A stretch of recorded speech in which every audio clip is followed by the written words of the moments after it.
ডাকসুর নেতৃত্ব, তাদের যে প্রতিশ্রুতি ছিল এবং বর্তমানে তাদের যে কর্মকাণ্ড, মানে সব কিছু মিলিয়ে ঢাকা বিশ্ববিদ্যালয়, অনেকে বলছে যে ডাকসুর নেতৃত্বে ঢাকা বিশ্ববিদ্যালয় চলছে। এইটা আসলে খুবই ইন্টারেস্টিং আলোচনা। যে আমরা দেখলাম বলা হলো যে সাধারণ শিক্ষার্থীরা ছাত্র রাজনীতি ভয় পায়, তাদেরকে ভোট দিয়েছে, তারা নতুন স্বপ্ন দেখাবে। ওই যে বিভিন্ন জায়গায় বলছে না যে আপনারা তো ওকে দেখলেন, তাকেও দেখলেন, এবার আমাদের দেখেন। বিশ্ববিদ্যালয়গুলোতে আমরা আসলে দেখে ফেলছি যে একেও দেখা হলো, তাকেও দেখা হলো, ওকেও দেখা হয়ে গেছে। কি দেখা হয়েছে সেটা হলো যে দায়িত্ব নেওয়ার কথা ঢাকা বিশ্ববিদ্যালয়ের, কিন্তু সমাবেশ করে বেড়াচ্ছে একটি রাজনৈতিক দলের বিভিন্ন জায়গায়। সেখানে গিয়ে বিরোধী পক্ষকে নিয়ে কথা বলছে, সেখানে গিয়ে দাঁড়িপাল্লার হয়ে ভোট চাইছে। যে ডাকসুর ভিপি হয়ে তিনি সেই কথাগুলো বলছেন। এখন এখানে শিক্ষার্থীরাও এই জিনিসটা নিয়ে আসলে খুবই বিরক্ত।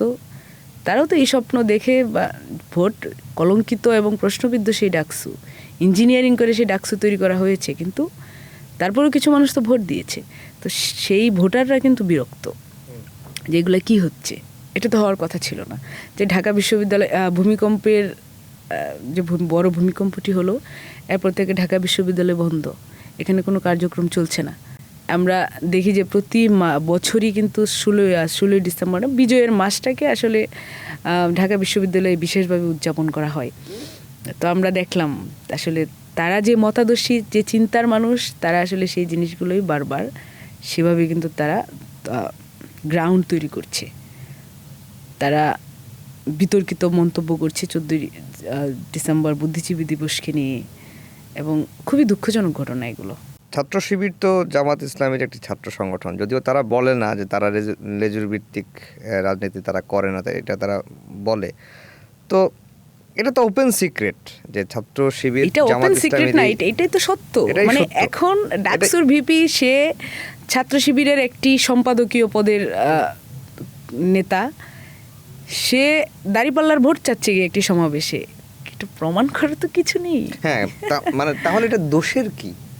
দোষের আমি আসলে জানি না, আমি নিজেও বুঝি না যে আসলে দোষ কি। যে আমি যদি বলি যে আমি হ্যাঁ ঠিক আছে ও শিবির করে, ও জামাতের লোক, সমস্যা কি? মানে এটা বলতে, এটা সবাই জানে, ও মুখ দিয়ে এটা বলতে ওদের সমস্যা কি? বরং আমার মনে হয় যে মাঝে মাঝে ওরা তো একটা সময় ছাত্রলীগও করেছে, বরং জামাত মানে একই সাথে আসলে এত আইডিওলজিক্যাল কনসেপ্ট যদি একটা ছেলে বড় হইতে হতে মাথায় নেই, তখন এই সমস্যাগুলো তৈরি হয়। যে আসলে কোন জায়গাটাকে নিজে ওন করছে সেই জিনিসটা বোঝে না। যে একই সাথে এখন তারা ঢাকা বিশ্ববিদ্যালয়ের ডাকসুর পদধারী নেতা, আবার একটি ছাত্র সংগঠনের নেতা, আবার দাঁড়িপাল্লার ভোট চাচ্ছে। এখন আবার তাদের অতীতে আছে যে তারা আবার ওই ছাত্রলীগের অংশ ছিল। তো এই যে এত আইডিওলজিক্যাল তাদের যে ইমব্যালেন্স, সেই জিনিসগুলোর সম্মুখীন হয়ে আসলে মানুষ বিভ্রান্ত হচ্ছে।